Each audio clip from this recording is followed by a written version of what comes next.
அவன் தன்னையே வெறுத்து தன் சிலுவையை சுமந்து என்னை பின்பற்ற கடவன். எந்த ஒரு கான்டெக்ஸ்ட்ல, எந்த ஒரு பேக்ரவுண்ட், யாருக்காக இயேசு இதை சொன்னார்? தன்னுடைய சீஷர்களுக்காக சொன்னார். என்னை பின்பற்ற வர விரும்பினால் தன்னை வெறுத்து தன் சிலுவை எடுத்து, வெறும் வருஷத்துல 40 நாள்லேருந்து நாட்கள்ல கிடையாதுங்க. சொல்லுங்க, ஒவ்வொரு நாளும் சொல்லுங்களேன், தினமும் சுமக்கணும் அப்படின்னு சொல்றார். தினமும். ஆக எதற்காக, யாருக்கு சொன்னார் அப்படின்னு சொல்லி பார்க்கும் பொழுது, இயேசு சீஷர்களோடு பேசிக்கிட்டு இருந்தார். என்ன பேசிக்கிட்டு இருந்தாரு? நான் பரலோகத்திலிருந்து வந்ததே உங்களை ரட்சிக்க, பாவிகளை ரட்சிக்கவே வந்தேன். ஆக உங்களுக்காக நான் மரிக்க போறேன். இந்த ரிலீஜியஸ் மத தலைவர்கள் என்னை சிலுவையில் அறைய போகிறார்கள். என்னை கொன்று சிலுவையில் அறையும்படியாக அவர்கள் தங்களை ஒப்பு கொடுத்திருக்கிறார்கள். நான் சிலுவையில் என்னையே ஒப்பு கொடுக்க போகிறேன், மரிக்க போகிறேன் அப்படின்னு சொல்லி சீஷர்களோடு பேசிட்டு இருந்தார். சிலுவை நான் சுமக்க போகிறேன் அப்படின்னு சொல்லி பேசிட்டு இருந்தார். பேசிட்டு மரிக்க போகிறேன், 3ஆம் நாள் உயிரோடு எழுந்திருக்க போகிறேன், உங்களுக்காக நான் இருக்க போறேன், உங்களோடு இருக்க போறேன்னு சொல்லி தெளிவாக ஆண்டவர் சீஷர்களோடு பேசிட்டு இருந்தார். மரிக்க போற, சிலுவை சுமக்க போற. சிலுவை அவமான சின்னம், எல்லாருக்கும் தெரியும். சிலுவைன்னு சொன்னா வாய் திறந்து அந்த சிலுவைன்னு சொல்லவே அவங்க பயப்படுவாங்க பாருங்க. அந்த மாதிரி அந்த வார்த்தையை இயேசுவாயிலிருந்து கேட்கும் போது அவங்களுக்கு பயங்கரமான ஒரு ஷாக், ஒரு அதிர்ச்சி அவங்களுக்கு காத்திருந்து. நான் சிலுவை சுமக்க போறேன். இதுவரைக்கும் இயேசு என்ன சொல்லிட்டு இருந்தாரு? நான் தான் மேசியா, உங்களை ரட்சிக்க வந்திருக்கிறேன், நான் தான் வழி, நான் தான் சத்தியம், நான் தான் ஜீவன், நான் தான் உயிர்த்தெழுதல், அது இதுன்னு சொல்லி இயேசு நிறைய சொல்லி இருக்கிறத அவங்க கேட்டிருக்கிறாங்க பாருங்க. இவ்வளவு சொன்னவரை நாங்க பின்பற்றி எல்லாத்தையும் விட்டு, வலைகளை விட்டு, பக்தியை விட்டு, பழைய மார்க்கத்தை விட்டு, பழைய விசுவாசத்தை விட்டு, எல்லாத்தையும் விட்டுட்டு இவர் பின்னால, இவர் ரட்சகர் அப்படின்னு சொல்லி, மேசியான்னு சொல்லி இவர் பின்னால வந்திருக்கிறோம். இவரோ என்ன சொல்றாரு? சிலுவை சுமக்க போறேன்னு சொல்றாரு, மரிக்க போறேன்னு சொல்றாரு. அதுவும் மத தலைவர்கள் தன்னை கொன்று போடுவார்கள் என்று சொல்லுகிறாரு. உடனே பீட்டருக்கு பயங்கர ஒரு ஷாக்கு. இயேசுவை தண்ணி அழைச்சி சொல்றான், இயேசுவே இது நடக்காது, நடக்க கூடாது அப்படின்னு சொல்லி. அவனுக்கு இந்த சிலுவை கான்செப்டே தெரியல, இந்த சிலுவை யோசனை தெரியல பாருங்க. அதுவும் இயேசு சொன்னாரு, நான் மரிக்க போகிறேன், 3ஆம் நாள் உயிரோடு எழுந்திருக்க போகிறேன். அதை மறந்துட்டான் பாருங்க. 3வது நாள் எழுந்திருக்க போறாருன்னு சொன்னதெல்லாம் மறந்துட்டான் பாருங்க. இந்த சிலுவை கான்செப்ட் அவனால புரிந்து கொள்ளக்கூடிய அந்த முதிர்ச்சி அவனுக்கு கிடையாது, அந்த அண்டர்ஸ்டாண்டிங் கிடையாது. ஆக இயேசுவை தனி அழைச்சி கடிந்து கொள்றான். இது சரியில்லைப்பா, நீங்க சுமக்க போறது கிடையாது, நான் விட போறது கிடையாது அப்படின்னு சொல்லி இயேசு அவனை கடிந்து கொண்டார். இயேசு அவனை கடிந்து கொண்டு சொன்னாரு, நீ என்ன பின்பற்ற வர விரும்பினால், உனக்கு மகிமை வேண்டுமானால், உனக்கு குளோரி வேண்டுமானால், நான் என் சிலுவை சுமப்பது போல நீயும் உன் சிலுவை சுமக்கணும். நீ சிலுவை சுமந்தாதான் பிதாவை மகிமைப்படுத்த முடியும். நீ சிலுவை சுமந்தாதான் நீ வாழ முடியும் அப்படின்னு சொல்லி தெளிவாக ஆண்டவர் சொன்னார். கவனிங்க. ஆக ஒவ்வொரு சீஷருக்கு மாத்திரமல்ல, ஒவ்வொரு தேவ பிள்ளைக்கு, இயேசுவை பின்பற்றுகிற ஒவ்வொரு கிறிஸ்டியனுக்கு ஆண்டவர் சொல்றாரு, உன் சிலுவை நீ சுமக்கணும் அப்படின்னு சொல்லி. ஆக எப்படி சுமக்கிறது? சிலுவை சுமக்கணும் அப்படின்னு சொன்னா தன்னை வெறுக்கணும். தன்னை வெறுக்கணும் அப்படின்னு சொன்னா தன் சுயத்தை சிலுவையில், தன் ஈகோவை சிலுவையில் அறையணும். ஈகோ அப்படின்னு சொன்னா கவனிங்க, தற்பெருமை, என்ன, பர்சனல் பிரைட். போன வாரம் அதை குறித்து நம்ம தெளிவாக தியானம் பண்ண பாருங்க. ஆக இந்த தற்பெருமை, இந்த சுய பெருமை அல்லது இந்த ஈகோ அப்படின்னு சொல்லி பார்க்கும் பொழுது வேதம் அதை எப்படி பார்க்கிறது? வேதம் அந்த ஈகோ குறித்து என்ன சொல்லுகிறது? உலகம் அந்த ஈகோ குறித்து என்ன சொல்லுகிறது? அதை குறித்து நம்ம படிக்கணும் பாருங்க. அப்படி இல்லைன்னு சொன்னா நம்ம குழப்பத்தில் இருப்போம் பாருங்க. ஆக உலகம் இந்த ஈகோ குறித்து என்ன சொல்லுகிறது அப்படின்னு சொல்லி பார்க்கும் பொழுது நல்ல கவனிங்க. டாக்டர் ஃப்ராய்ட், மனவியல்ல என்ன நிபுணர், அவர் என்ன சொல்றாரு அப்படின்னு சொன்னா, இது சைக்காலஜி படிக்கிற எல்லா ஸ்டூடெண்ட்டுக்கும் இது தெரிஞ்சிருக்கும். ஆக 3 காரியங்களை டாக்டர் ஃப்ராய்டு சொல்றாரு பாருங்க. அந்த theory, psycho analytic personality theory. அவர் இத என்ன சொல்றாரு, இந்த ஈகோவை எப்படி பார்க்கிறார் அப்படின்னு சொல்லி பார்க்கும் பொழுது 3 காரியங்களை நான் உங்களுக்கு சொல்லுகிறேன். நல்ல கவனிங்க. முதலாவது இட், ஐடி என்று சொல்லப்படுகிற இட் பாருங்க. இந்த இட் என்று சொல்லும் பொழுது அது நான், என்பதாகும். ஐ என்பதாகும். இட் என்று சொன்னால் ஐ என்பதாகும். நான்.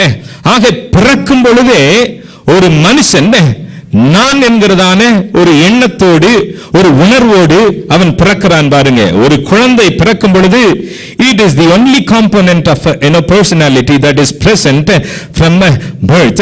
It is inherited from our parents.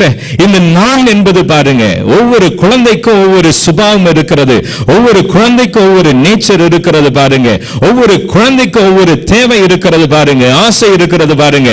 எல்லாமே எங்கிருந்து வந்தது அப்படின்னு சொன்னா அம்மா கிட்ட இருந்து வந்திருக்கலாம், அப்பா கிட்ட இருந்து வந்திருக்கலாம், தாத்தா கிட்ட இருந்து வந்திருக்கலாம், பாட்டி கிட்ட இருந்து வந்திருக்கலாம், அல்லது என்ன கிரேட் கிராண்ட் பேரண்ட்ஸ் கிட்ட இருந்து வந்திருக்கலாம். நம்ம பிள்ளைகளை பார்த்து சொல்றோம் இவன் அம்மா மாதிரின்னு சொல்றோம், என்ன இது அப்பா மாதிரின்னு சொல்றோம், இது அப்பா மாதிரியே பேசுது, இது அம்மா மாதிரியே நடக்குது அப்படின்னு சொல்லி நம்ம சொல்றோம் பாருங்க.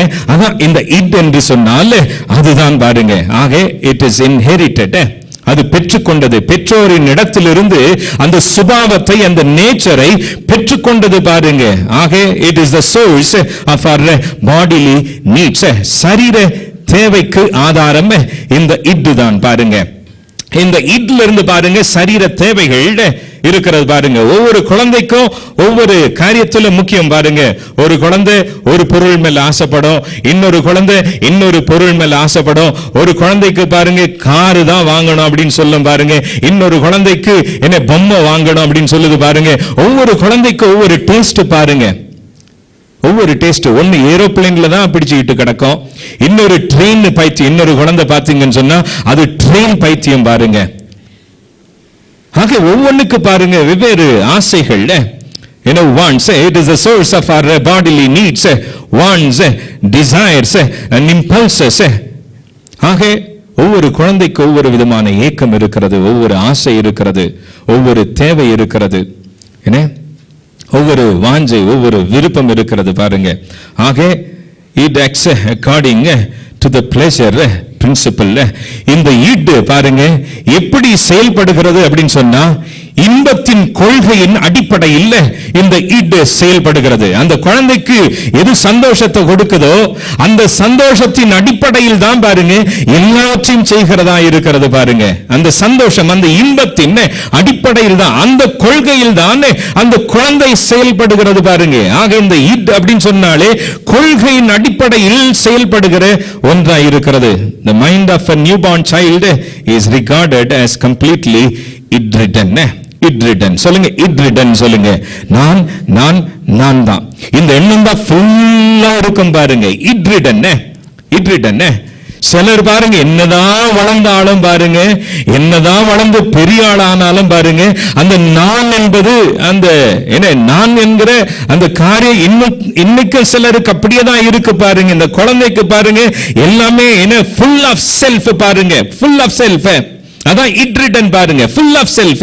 அது வேற யாரை குறிச்சு கவலைப்படாது பாருங்க, வேற எதையும் குறிச்சு கவலைப்படாது பாருங்க. யார் சாப்பிட்டாங்க, யார் சாப்பிடல, யாருக்கு இருக்கு, யாருக்கு இல்ல, யார் நிம்மதியா இருக்கிறாங்க, யார் நிம்மதியா இல்ல, யாருக்கு என்ன தேவை இருக்கு, எதை குறிச்சு அந்த குழந்தை கவலைப்படாது பாருங்க. தன் வயிறு நிரம்பினா போதும், தான் சந்தோஷமா இருந்தா போதும், தனக்கு வாங்கி கொடுத்தா போதும். தங்கச்சை குறிச்சு கவலை கிடையாது, தம்பியை குறிச்சு கவலை கிடையாது, யாரை குறிச்சும் கவலை கிடையாதுங்க. தன்னை குறித்தே அது எப்பொழுதுமே நினைச்சுக்கிட்டு இருக்கு பாருங்க. தனக்கெல்லாம் கிடைச்சா போதும் பாருங்க. It knows no judgment of value. எதனுடைய மதிப்பும் தெரியாது இந்த குழந்தைக்கு, எதனுடைய மதிப்பும் தெரியாது பாருங்க. நல்லது கெட்டது ஒண்ணுமே தெரியாது பாருங்க, சரி தவறு ஒண்ணுமே கிடையாது பாருங்க. Babies are full of self, full of self. முழுவதும் தன்னை குறித்து attention seekers. எப்பொழுதுமே தன்னையே எல்லாரும் கவனிச்சுக்கிட்டு இருக்கணும் அப்படின்னு சொல்லி குழந்தைங்களை பார்த்தீங்கன்னு சொன்னா அந்த அளவுக்கு அட்டென்ஷன் சீக்கர்ஸா இருப்பாங்க பாருங்க. அந்த குழந்தைங்க கூட தான் பேசணும், வேறு யாரு கூட பேசக்கூடாது பாருங்க. குழந்தைங்க இருக்கிற வீட்டுல உங்களுக்கு நல்லா தெரியும், கவனிங்க. உங்க வீட்டுல குழந்தை இருந்துச்சு அப்படின்னு சொன்னா வேறு எந்த விசிட்டர் வந்தாலும் எந்த பெரிய ஆள் வந்தாலும் யாரோட நீங்க பேசக்கூடாது, யாரோடு பேசுறது அது விரும்பாது பாருங்க. காரணம் என்ன?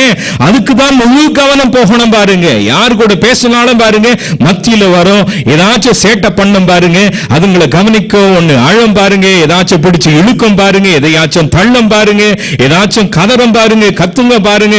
காரணம் என்ன? யாரோடு பேசக்கூடாது. அதுங்களோட தான் நேரத்தை செலவு பண்ணணும், அதுங்களோட தான் பேசணும் பாருங்க, அதுங்கள தான் ஆட வைக்கணும் பாருங்க. ஃபுல் ஆஃப் செல்ஃப் சீக்கிங் பாருங்க.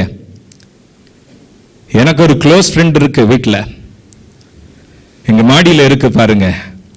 டெய்லி அதை நான் பார்க்கணும், அதுவும் டெய்லி என்ன பார்க்கணும் பாருங்க. அந்த குழந்தை வருதுங்க, வீட்டில் யார் இருக்கட்டும் என்னை பார்க்கறதுக்கு யார் வரட்டும் பாருங்க, யார் வந்தாலும் அதுக்கு பிடிக்காது. அங்கிள் வந்திருக்கிறாங்க, இரு அங்கிள் கூட பேசுறேன், ஆண்டி வந்திருக்கிறாங்க, யாரு கூட பேச கூடாது.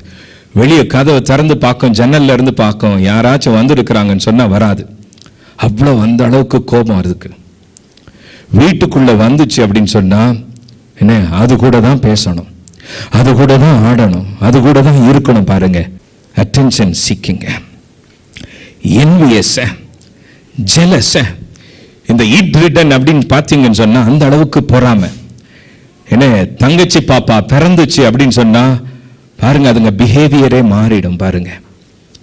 தம்பி பாப்பா பிறந்தான் அப்படின்னு சொன்னா அதுங்க பிஹேவியரே மாறிடும். அதனால பேரண்ட்ஸ் கொஞ்சம் கவனமா இருக்கணும் பாருங்க, பேலன்ஸ் பண்ணணும். நமக்கு ஞானம் வேணும் பாருங்க. முதலாவது பேரண்ட்ஸ் சுயத்தை சாகடிக்கணும். ஆமென், பிரைஸ் தி லார்ட். நம்ம சுயத்தை, நம்ம அந்த பிள்ளைகளை மாதிரி நம்ம இருக்கக்கூடாது பாருங்க. என்ன, ஜெலசி. உடனே அதுங்க தேவையை சந்திக்கணும் பாருங்க, உடனே அதுங்களுக்கு கொடுத்துடணும் பாருங்க. அந்த அளவுக்கு அடம்பிடிக்கோங்க பாருங்க. மாலுக்கு கொண்டு போங்க, நீங்க ஏதாச்சும் ஷாப்பிங் கொண்டு போங்க பாருங்க.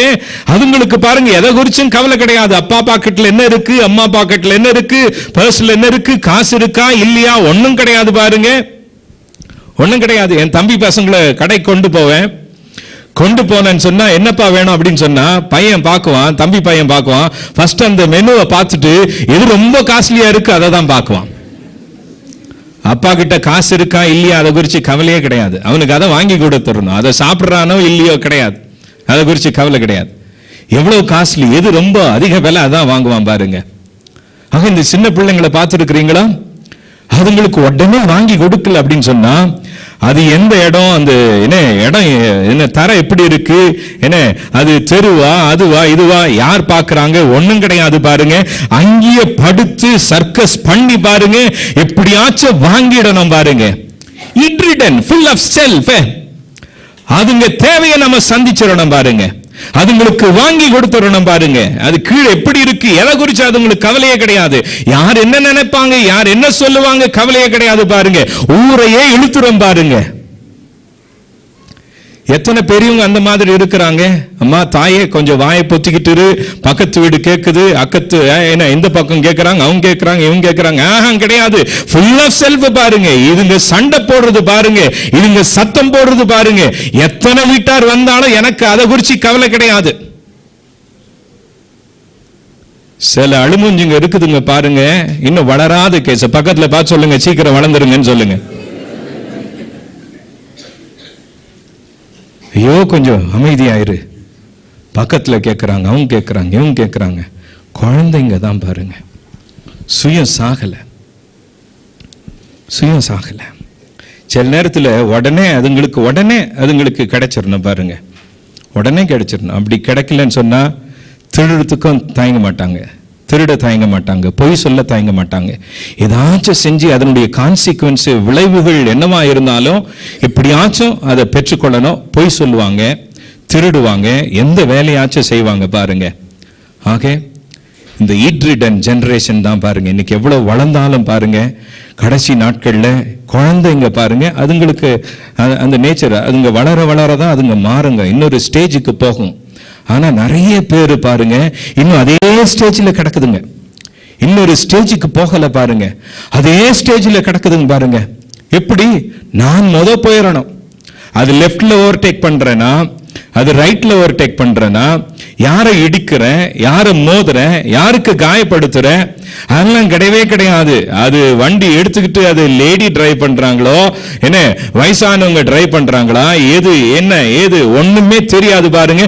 தான் முந்தி ஓட்டின்னு போயிடணும் பாருங்க. ஃபுட்பாத்தை கூட விட மாட்டேங்கிறான். இங்க யாராச்சும் இருந்தா என்ன அடுத்த முறை அப்படி செய்யாதீங்க, ஃபுட்பாத்தை விட மாட்டேங்கிறான் பாருங்க நம்மாளு.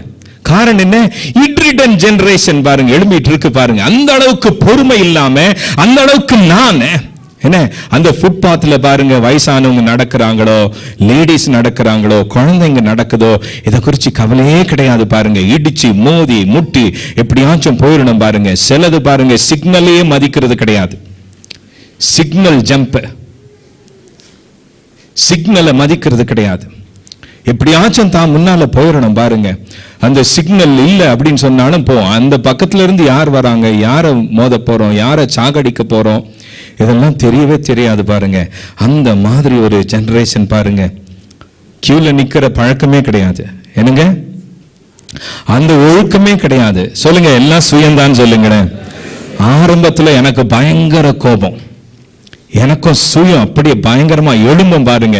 யாராச்சும் இந்த சிக்னலை ஜம்ப் பண்ணாங்க அப்படின்னு சொன்னா, யாராச்சும் லெஃப்ட்ல இருந்து ஓவர்டேக் பண்ணாங்க அப்படின்னு சொன்னா எனக்கு பயங்கர கோபம் வரும் பாருங்க. என்ன ஓவர்டேக் பண்ணி என்ன ஒழுங்கா ஓட்டிக்கிட்டு இருப்பேன் பாருங்க. இடம் இல்லைன்னு சொன்னாலும் உரசிக்கிட்டாச்சும் ஓவர்டேக் பண்ணோன்னு சொல்லி என்ன ட்ரை பண்ணுவான் பாருங்க. எப்படியாச்சும் நானும் ஸ்பீடா காரை கொண்டு போய் முன்னாடி நிப்பாட்டி உனக்கு புத்தி இருக்கா அப்படின்னு சொல்லி திட்டி இருக்கிறேன் பாருங்க. போக போக நானும் சுயத்தை சிலுவையில் அறையும் பொழுது சுயம் போகுது.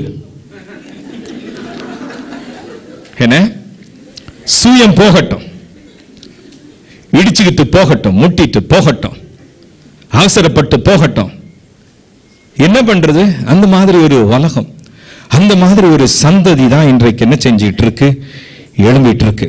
கியூ எல்லாம் நமக்கு கிடையாது. நான் ஒரு விஐபி. என்னவா விஐபி?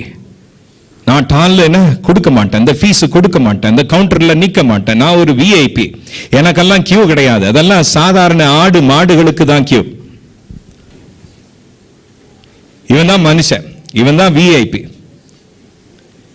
இந்த ஒரு கல்ச்சர் தான் பாருங்க இந்தியால மோசமா இருக்கு பாருங்க. விஐபி விவிஐபி கல்ச்சர் பாருங்க, பெரிய ஆளு. ஆக சுயம், எல்லாமே சுயம் தான் பாருங்க. இந்த சுயம் இருக்கிற வரைக்கும் குடும்பத்தில் குழப்பம்தான். இந்த சுயம் இருக்கிற வரைக்கும் உறவுகளிலே பிரச்சனை தான். சுயம் இருக்கிற வரைக்கும் குடும்பத்திலே சமாதானம் இருக்காது.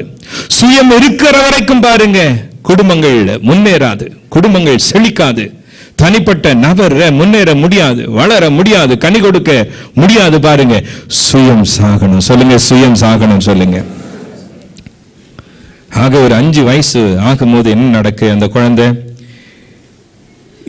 அந்த ஸ்டேஜ்ல இருந்து ஈகோ, அந்த ஈகோ ஸ்டேஜுக்கு போகுது பாருங்க. இது என்ன பிளேசர் பிரின்சிபல் ஆபரேட் பண்ணுது. ஈகோ ரியாலிட்டி பிரின்சிபல்ல வளரும் பொழுது நிஜத்தின் அடிப்படையில் இந்த ஈகோ செயல்படுகிறது பாருங்க. ஆக வளரும் பொழுது என்ன நடக்கிறது? அந்த குழந்தைக்கு என்ன தேவை இருந்தாலோ, என்ன அவசர தேவை இருந்தாலோ, அந்த குழந்தை என்ன செய்கிறது? கொஞ்சம் கூட பொறுமையாக இருக்கிறது. சொல்லுங்க, பொறுமைன்னு சொல்லுங்களேன். கொஞ்சம் பொறுமையா இருக்கு. தம்பி சாப்பிட்டோம், என்ன பாப்பா சாப்பிட்டோம் அப்படின்னு சொல்லி பொறுமையா, என்ன மனைவி சாப்பிட்டோம், என்ன பிள்ளை சாப்பிட்டோம், பிரதர் சாப்பிட்டோம், அவங்க முன்னால போகட்டும், அவங்க தான் முன்னால இருக்கிறாங்க, அவங்க ஃபர்ஸ்ட் வாங்கட்டும், அவங்க ஃபர்ஸ்ட் பெற்றுக்கொள்ளட்டும், அந்த யோசனை கொஞ்சம் கூட இருக்கு பாருங்க. ஆக இன்னொரு ஸ்டேஜுக்கு போகும் பொழுது அந்த யோசனை, அந்த மதிப்பு அந்த குழந்தைக்கு, அந்த நபருக்கு தெரிகிறது. திருடினா எனக்கு அடி கிடைக்கும், பொய் சொன்னா எனக்கு அடி கிடைக்கும், என்ன இப்படி செஞ்சா எனக்கு அடி கிடைக்கும், இதன் விளைவு நான் சஃபர் பண்ணுவேன்னு சொல்லி கொஞ்சம் கூட அந்த குழந்தைக்கு என்ன இருக்கிறது? அந்த அறிவு இருக்கிறது பாருங்க. ஆக எவ்வளவு தேவை இருந்தாலும் அந்த நிஜத்தின் அடிப்படையில் அந்த குழந்தை செயல்படுகிறது. It is more stronger than ego. இந்த நான் என்பது பாருங்க இந்த ஈகோ விட கொஞ்சம் பலமுள்ளதா இருக்கிறது. நிறைய நேரத்துல பாத்தீங்கன்னு சொன்னா ஈகோ சொல்லும், கொஞ்சம் பொறுமையாயிரு, அவங்க தான் முன்னால இருக்கிறாங்க, கொஞ்சம் பொறுமையாயிரு, இன்னும் சிக்னல்ல கிடைக்கல, கொஞ்சம் பொறுமையாயிரு, என்ன நம்ம பொறுமையா இருந்து போகலாம், இது சரி கிடையாது, நம்ம சட்டத்துக்கு உட்பட்டு நடக்கணும் அப்படின்னு சொல்லி இன்னொருத்தருக்கும் ஆசை இருக்கு, இன்னொருத்தருக்கும் பாசம் இருக்கு, இன்னொருத்தருக்கும் உணர்வு இருக்கு அப்படின்னு சொல்லி என்ன ஈகோ சொல்லுது பாருங்க. ஆனா இட் என்ன செய்யுது? கிடையாது கிடையாது, நான் தான் ஃபர்ஸ்ட், எப்படியாச்சும் நீ முன்னால போயிரு அப்படின்னு சொல்லி. ஆக இட் என்ன செய்கிறது? நீ பெரிய ஆளப்பா, என்ன ஃபர்ஸ்ட் உன் தேவை, ஃபர்ஸ்ட் உன் ஆசை, ஃபர்ஸ்ட் உன் விருப்பம், அது இதுன்னு சொல்லுது பாருங்க. ஆக இந்த ஈகோ என்ன செய்கிறது? சரியது தவறுதுன்னு சொல்லி ஓரளவுக்கு அதுக்கு தெரிகிறது. Ego seeks pleasure and avoids pain. ஈகோக்கு இன்பமும் தேவை, ஆனா என்ன இருக்கக்கூடாது? பெயின் வேண்டாம். அதனால பொறுத்திருந்து நம்ம பார்ப்போம் அப்படின்னு சொல்லி.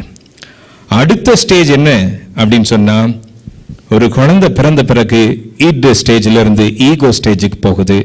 ஈகோ ஸ்டேஜ்ல இருந்து சூப்பர் ஈகோ ஸ்டேஜுக்கு போகுது.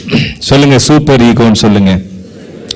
இந்த சூப்பர் ஈகோ எதன் அடிப்படையில் அது செயல்படுகிறது அப்படின்னு சொன்னா, நீதியின் அடிப்படையில் செயல்படுகிறது. ஈகோ நிஜத்தின் அடிப்படையில், இதுதான் நிஜம்பா, இதுதான் யதார்த்தம், இப்படிதான் இருக்கணும், இதான் சொசைட்டி அக்செப்ட் பண்ணும், இதான் உலகம் அக்செப்ட் பண்ணும், இதான் அப்பா அக்செப்ட் பண்ணுவாரு, இதான் அம்மா அக்செப்ட் பண்ணுவாங்க, இதான் பெரியவங்க அக்செப்ட் பண்ணுவாங்க, இதான் சமுதாயம் ஏற்றுக்கொள்ளும் சொல்லி ஈகோ சொல்லுகிறது. இப்படிதான் இருக்கணும் அப்படின்னு சொல்லி ஈகோ சொல்லுகிறது. பாருங்க, சூப்பர் ஈகோ என்ன செய்கிறது? நீதியின் அடிப்படையில் செயல்படுகிறது. நீதியின் அடிப்படையில் செயல்படுகிறது. ஆக இந்த ஈகோ என்ன செய்கிறது? சூப்பர் ஈகோ என்ன செய்கிறது? ஈகோவுக்கு கற்றுக் கொடுக்கிறது. இதான் நீதிப்பா அப்படின்னு சொல்லி கற்றுக் கொடுக்கிறது. இந்த சூப்பர் ஈகோ என்ன செய்கிறது? இந்த ஈட்டை என்ன செய்கிறது? கண்ட்ரோல் பண்ணுகிறது, ஆளுகை செய்கிறது. பாருங்க, அதன் ஆசைகளை ஆளுகை செய்கிறது, அதன் இச்சைகளை ஆளுகை செய்கிறது, அதன் வாஞ்சைகளை ஆளுகை செய்கிறது.